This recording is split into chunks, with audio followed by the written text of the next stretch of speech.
A group of tourists were stunned when they saw the creature, as it looked like nothing they had ever seen before. Unbelievable animals discovered in Madagascar that are not from Earth. And we're starting off with the Europlatus fanatis. It's the satanic leaf-tailed gecko. I mean, come on. What name do you think's cooler?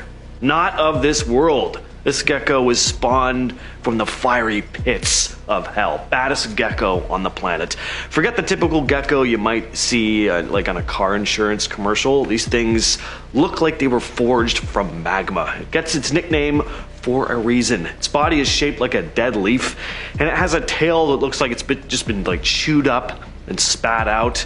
This is no accident though. The gecko's appearance is its way of blending in with the forest environment of Madagascar. And this gecko has the ability to change color. It's not like a chameleon that shifts through a rainbow of colors, but more like it can match the color and pattern of its surroundings. Again, this helps the gecko avoid being someone else's lunch. Also, those eyes, they're huge, reddish orange, and have vertical pupils, super devilish looking. Their eyes are adapted for low light conditions, helping the gecko hunt for insects in the dimly lit forest. Feeding time for the satanic leaf-tailed gecko is another interesting bit.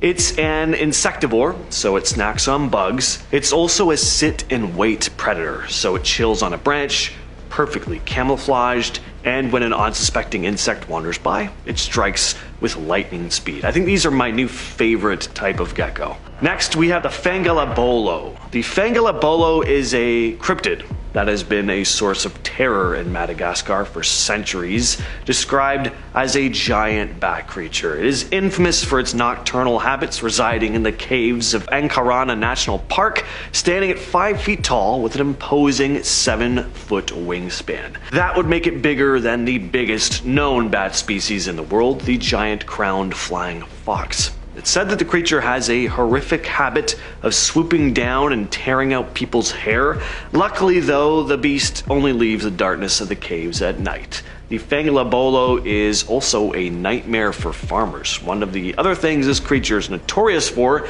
is snatching away cattle. One tale goes that in the 1800s, two tribes engaged in this bitter dispute over missing livestock, and as the tribes were about to come to blows, the Fangala-bolo swooped down from the night sky, snatching away a calf.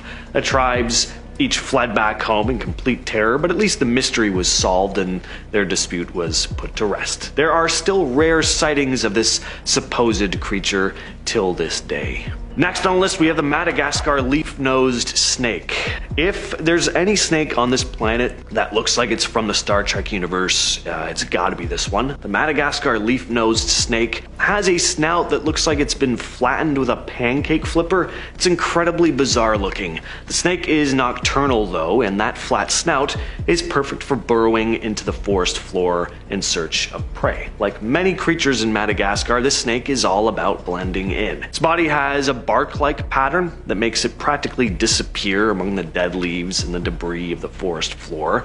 This makes it the perfect hunter. And speaking of hunter, the Madagascar leaf-nosed snake is carnivorous, eating lizards, frogs, and even some birds. They even go after chameleons. It's not an easy task hunting chameleons, but this snake uses its keen sense of smell to track them down, and with that flat snout, it can get right up close without the chameleon sensing any danger. Next up, we have eyes. These things look like creatures you'd see on whatever planet the Greys come from, just very creepy and alien looking. Eyes are some weird creatures. They're lemurs, but not the cute, fluffy ones you typically think of. These guys look like they've been pieced together from various different animals, and they're just really mangy looking. They have big eyes and bushy tails, which sounds cute, but their most distinctive feature is their freakishly long, thin fingers. Again, very alien looking. Their middle finger is especially elongated and is used for tapping on tree bark to locate grubs and insects hiding underneath. There's also a myth that these things are a harbinger of bad luck. Some folks in Madagascar, where eyes are found, believe these creatures are bad news. They're seen as omens of doom, and some even think that if an points its long, bony finger at you, you're in for some rough luck. And that bad luck starts with watching an eye stare into your soul with those yellow eyes and point at you. I dog on them, but some of them are, I guess, kind of cute, just in an ugly kind of way. Finally, though, we have Darwin's bark spider. Darwin's bark spider, a small arachnid native to Madagascar, is a creature that defies expectations with its seemingly disproportionate web building abilities. So the spider itself is very small, but its webs are colossal, sometimes spanning rivers. And they're sturdy. Like if you came across one without knowing anything about these spiders, you'd think Shelob was stalking through the forest. The silk they produce to construct their webs is very robust. In fact, it's even stronger than Kevlar. The females, which are significantly larger than the males, craft webs that can extend over rivers and other bodies of water, measuring up to sometimes 80 feet across. This adaptation is a strategic move to catch larger prey, such as insects flying over the water. The sturdiness of these webs is crucial for the survival of the species. The strength of their webs allows them to capture not only small insects, but also larger prey, and webs are often found with upwards of 30 prey insects entangled within them.